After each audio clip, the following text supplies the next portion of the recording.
महायुतीला पाठिंबा दिलेला आहे आता शरद पवार गटाच्या नगरसेवक.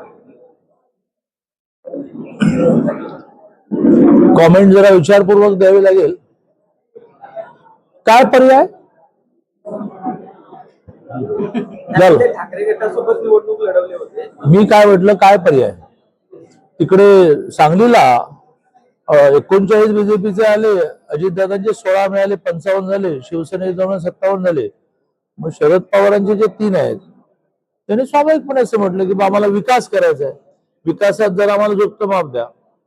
त्यामुळे जरी माझ्या कॉमेंटमध्ये काय पर्याय याच्यात थोडस चिंता असला तरी काय पर्यायाचा अर्थ असा की ते ज्यांच्या जीवावर निवडून आले त्यांना विकास निधी देणार कोण? मग त्याला सत्तेवर राहावंच लागेल. पॉझिटिव्ह कॉमेंट द्यायची झाली तर विकास आपल्या लोकांचा करायला त्यांना सरकार ज्यांचं आहे त्यांच्यावर राहायला पर्याय नाही. कोल्हापूरमध्ये मी परवा पुण्यामध्ये स्वर्गीय अजितदादांच्या श्रद्धांजलीच्या कार्यक्रमात म्हटलं की अजितदादांचं एक वैशिष्ट्य होतं की आपल्याला एखादी गोष्ट माहिती नाही, कळत नाही, अतिशय मोकळेपणाने असं म्हणायचं की जरा समजावून सांग. मी त्याचं उदाहरण दिलं की एका सुनेत्राताईंच्या प्रचाराच्या एका सभेत, त्या लोकसभेमध्ये संविधान बदलणार म्हणून खूप चर्चा झाली. मी एक अप्रतिम नोट तयार केली. ती नोट मांडून मी खाली बसलो. अजितदादा म्हणाले की याची कॉपी देशील का मला? हे नेत्यांमध्ये जेव्हा असतं की मला जे माहिती नाही ते माहिती नाही, मला जे माहिती नाही ते मी इतरांकडून माहिती करून घेणार. आणि त्यामुळे आता धनंजय माडकांसहित, राजेश क्षीरसागरांसहित, नव्याने निवडून आलेल्या आमच्या महापौरांसहित सगळ्यांनी वेगवेगळ्या प्रोफेशनल एजन्सी जोडण्याची आवश्यकता आहे, प्रेझेंटेशन घेण्याची आवश्यकता आहे, अतिशय नम्रपणे शालेय विद्यार्थ्यांप्रमाणे समजून घेण्याची आवश्यकता आहे की जगात काय चाललंय. जगामध्ये 60 देश असे आहेत की ज्यांचं पॉप्युलेशन 1 कोटीपेक्षा खाली आहे, पण ते टुरिझमला सगळ्यात मोठे चांगले देश मानले जातात. त्यांचा देश टुरिझम मधून मिळणाऱ्या उत्पन्नावर चालतो. पण त्यांनी काय केलं आम्हाला माहित नाही.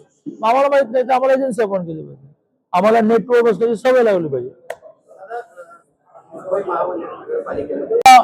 आता निवडून आल्यानंतरच्या पत्रकार परिषदेमध्ये सगळ्या निवडून आलेल्याने आपापल्या भागामध्ये मिरवणुकांना जायचं आहे. सकाळपासून आम्ही आमची कामं सोडली आहेत. अदरवाईज केव्हा तरी आमची कोल्हापूर शहर आणि जिल्ह्याच्या विकासाची विजन, दृष्टी याचं प्रेझेंटेशन आम्ही तुमच्यासमोर करणार आहोत.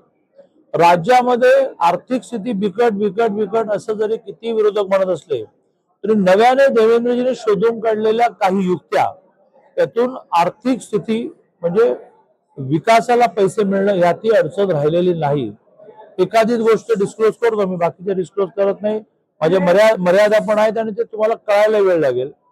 काही फायनान्शियल इन्स्टिट्यूटशी देवेंद्रजींचा म्हणजे शासनाचा MOU झाला की त्या फायनान्शियल इन्स्टिट्यूट ह्या वेगवेगळ्या कामाची पेमेंट करतील. त्या पेमेंटचा इंटरेस्ट रेट खूप लो असेल तो त्या कॉन्ट्रॅक्टरने पे करायचा आणि केव्हा तरी शासन पेमेंट करतच. ते पेमेंट 6 महिन्याच्या वर गेलं तर शासन इंटरेस्ट पे करेल, 6 महिन्याच्या आत असेल तर कॉन्ट्रॅक्टर पे करेल. फायनान्शियल इन्स्टिट्यूटकडे पैसे खूप, त्यामुळे त्यांचे पैसे गव्हर्नमेंट गॅरंटीमध्ये सिक्युअर्ड झाले. असं एक नवीन मॉडेल परवाच्या कॅबिनेटमध्ये मान्य झालं. आता या फायनान्शियल इन्स्टिट्यूटकडे किती पैसे आहेत? 10 लाख कोटी आहेत, 20 लाख कोटी आहेत, 30 लाख कोटी आहेत. आपल्यालाही बजेटचा आपला आउटले जो असतो त्याच्या चौकटीतच द्यावं लागेल. म्हणजे उदाहरणार्थ उद्या कोल्हापुरामध्ये एक अप्रतिम टुरिझम वाढावा म्हणून एक 10-20 कोटीचा आपल्याला काही प्रोजेक्ट करायचा असला ज्याच्यातून सगळे जिल्हे महालक्ष्मीला आले की ते बघितल्याशिवाय जाणार नाही. तर आता 10-20 कोटीचा महानगरपालिका देईल, त्याला राज्य कॉन्ट्रीब्युट करेल, पण आता ती फायनान्शियल इन्स्टिट्यूट पेमेंट करेल. It will be the try party agreement.